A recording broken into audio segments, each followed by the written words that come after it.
TH.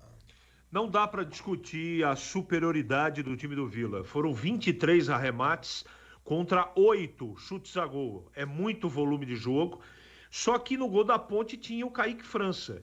E eu também acho que, né, o Matheus foi muito bem na zaga. Eu acho que defensivamente, e o Kaique faz parte dessa parte defensiva, foi muito bem.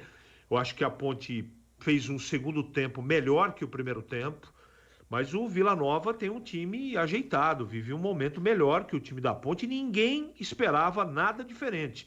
Tudo que aconteceu no jogo de hoje era previsível. O Vila Nova era o favorito e a Ponte, dentro das suas possibilidades e com as armas que tem, batalhou muito, combateu muito, teve muita vontade. Acho que o Pintado mexeu corretamente no time, porque o time no segundo tempo melhorou, apesar dessa pressão final que faz parte do jogo, né? O jogo é fora de casa e jogar no Oba não é tarefa para qualquer um, mas eu acho que a Ponte pode comemorar. Comemorar o resultado, eu sei que não resolve muita coisa, mas tirou ponto de um time postulante a G4.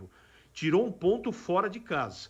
E eu vi coisas boas no segundo tempo. Eu espero agora, com essas caras novas, com essas mexidas diferentes que o Pintado fez na segunda etapa, para a projeção do jogo sexta que vem contra o Mirassol, que ele pare com algumas teimosias e comece a fazer o óbvio. Segundo tempo ele fez o óbvio e o time, para mim, melhorou.